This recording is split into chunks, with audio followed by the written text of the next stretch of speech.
What's going on, y'all? This is Jakim Ruler, and this is the album review segment of the page. And I would like for y'all to subscribe to the page and like the video for more content. You understand what I'm saying? Because we keep pumping them out.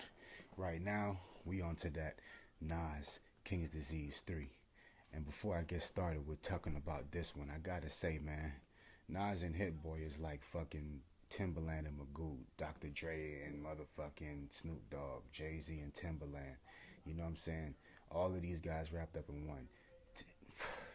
Listen, man, Hit Boy is a genius nowadays, man. Like the way he compliments rappers with his beats, you gotta give it up to Hit Boy, man. It's not just Nas. The man is versatile all the way around, and he, he's one of the great minds of this generation, and we need to go ahead and cherish Hit Boy and take care of Hit Boy. Hit Boy needs to be protected by all means, by all means. Y'all don't know how much fucking work this man done did behind the scenes.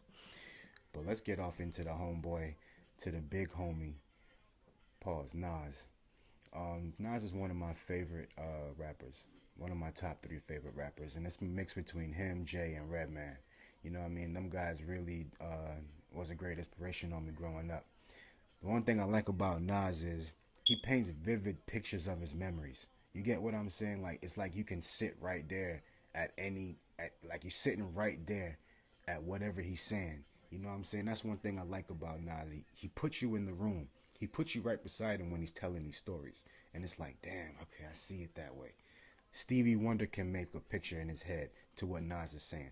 That's how fucking talented Nas is and how intricate he gets with his lyrics to show you what's going on. Where it doesn't matter what it is. It could be his childhood. It could be his music career.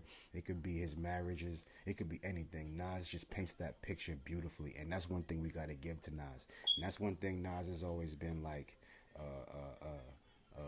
strong at. Them storytelling. Lyrically, Nas has always been on point. Y'all know that. I ain't got to fucking tell y'all that. Um, Another thing I like about Nas is he makes affirmation music.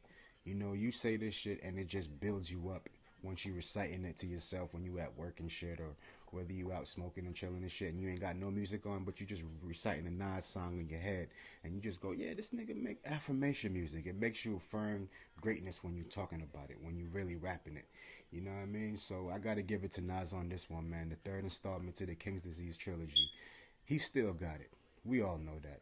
Nas could never go, because the type of music he makes, it can never go bad because it's all just motivation, affirmation music, and it's always up to date. He keeps you up to date on what's going on, and he always giving game to the young rappers. So really, you can never.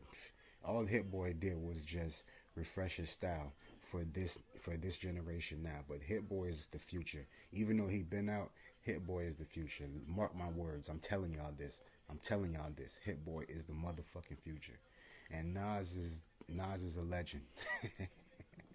So, you know what I mean? That's just how we got to keep it. Um, but yeah, King's Disease was great.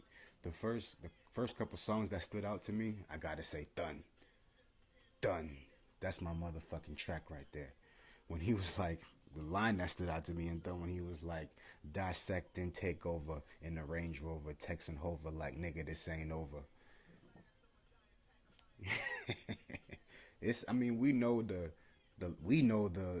certain, all the hip hop heads know the certain lines, but there's certain things that we don't know that Nas is really dissecting, that we don't know, that him and Jay know. And he's like, oh, okay, I didn't know he said that part.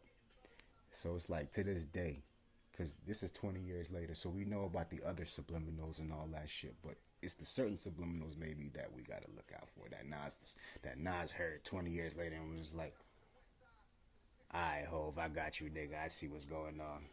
Um, I like the Mike and Quincy joint too. I like the little line when he was talking about the South Park shit, where he was like, "Yo, out here, kids ain't just like South Park, nigga. Kids see death every day." You know what I mean? And when you think about they killed Kenny, and all that shit. Yeah, man. Nas, man. That's what Nas do right there. He paint pictures, man. He fucking paint pictures. We got Michael and Quincy playing right now.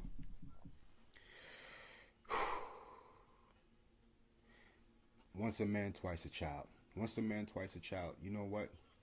That reminds me of Man, and this is like second childhood part two. Them vivid pictures, man. I'm telling you, Nas is a fucking genius and a fucking storyteller, a real deal author of rap. You know what I mean? The Godfather of this shit. My first, I liked I liked the line on my first two when he said like Bronny and Bryce. You know what I'm saying? Because his father did music, so he feels like he had to do music. Now you see the pressure on Bronny and Bryce having to play basketball because they fathers play basketball. You know what I'm saying? They coming from greatness, so they gotta be great too.